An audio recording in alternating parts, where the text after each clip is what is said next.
everybody. Thank you for tuning in to Indulge. We have a very interesting person joining us today. So he's played the role of a soldier, a best friend, husband, and also an impulsive lover. Joining me today is Vicky Kaushal. Since Vicky has acted in so many different films, playing so many varied roles, and has shot across the world, we thought we should ask him more about his travel expeditions. Hi, Vicky. Hello, Aisha. So good to see you again. Likewise. So, Vicky, tell me something. You've shot in Amritsar, then the US, Serbia, Right. Bombay, Right. so many different countries and cities, Right. and also Russia recently. Yes. So tell me, how have you evolved as a traveler since you've been to so many parts of the world? How have I evolved as a traveler? I guess I have fallen in love with traveling. I was not really much of a traveling person early on, but because now my work has made me travel so much and it continues to make me travel so much, I've actually started enjoying it and felt the need that how it's really important when it comes to just the basic evolution of you as a human being, because you meet new people, you come across new cultures, new places. So I think it's just different places, different people, different cultures. They all add to my database as an artist also. So I really love interacting with people. I really love learning new languages. So it all helps me, and I've realized the importance and my love for it along with traveling. Like some people are really born with that love of traveling. Like there are these wanderers, they really love to do it. I guess my love developed while I was actually traveling for films and all. So yeah, I'm quite enjoying it. Okay, and also now you have associated with Hilton. So what about the brand kind of you like? What is it about Hilton that impresses you? See, for me, whenever it comes to brand associations and endorsements, for me what matters the most is the value that the brand is holding up for. When we met and when they reached out to me for this campaign, they first introduced me to their idea of success, which really clicked with me, because that is what I also believe in, that success is best when you share it with your loved ones. For me, success is happiness, and that happiness needs to be celebrated with my loved ones. That is when I feel that something good has happened in my life, when I share it with my people. To come across a brand that truly believes in that, I think we really clicked off on the right note from that point onward. So also, talking about your films, you shot, films in different parts of the world where the temperatures were different, cultures were different. Yeah. So let's go back to Uri. Sure. Because Uri, though is the story set in India, right, it was shot in Serbia. Yes. Right. And sub-zero temperatures. Actually, they were not sub-zero.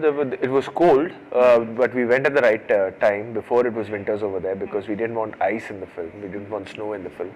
So we went in the month of September, October, which is quite, for them it's quite pleasant, but for a guy who's born and raised in Mumbai and from a tropical region like India, it was kind of cold, because it used to be like in single digits, the temperatures. Yeah. But when you look at their culture and all, was there some learning for you there, and also having shot in that terrain? Yeah. Is there something that you learned and you always kind of cherish? A lot, because we had to create Kashmir over there. The terrain, the forest terrain is quite similar to that of Kashmir, to the north of India, which was quite spectacular, because in India itself, if you want to recreate Kashmir in any other place, you really don't get that terrain anywhere else. So we got that in Serbia, which was fantastic. As a country, it's what we connected was that it's also a developing country. They've had a bit of political unrest in their country also, when it comes to it's not part of the IE, and with the Serbia and Croatia and Yugoslavia and all those countries just got separated in the early 90s. So that effect is there still in the people over there. So these are the things that you don't come to know sitting in India, like if you're not reading that much about it. But because I got to travel, I got to know about what's happening in the country, what's the stage of employment over there, and the food culture, the art culture. Like we were interacting with the local crew over there, and they said that although the government really gives importance to the art and culture over there, but in terms of films and cinemas, they produce like about some 10 films in a year. And I told them sometimes we have 10 films on a single Friday over here. Yeah. So they were quite amazed. They're like, shame, we need to come to your country to work, because so that exchange of knowledge, that is really quite nice. Okay. Then you shot Sanju, both parts of it in the US. Yes, we shot in New York as well. So what was it like there? What clubs did you go to? What did you do there? New York for me is my favorite travel destination, and Sanju was the film that took me to New York for the first time. You know, Okay. so it was Sanju was kind of the Cupid for me, for New York, for me in New York, and I fell in love with that place. I Yeah. fell in love with the cosmopolitan nature of the place. I fell in love with like, because I'm from Bombay, I'm used to a place which doesn't sleep, which is always alive, and New York is that place. You know, which is Yeah. just always alive. I'm an engineering student. I've graduated as an engineer, so all my engineering classmates and fellow friends, they are all working there over now. Some of them are working there, and they are based there.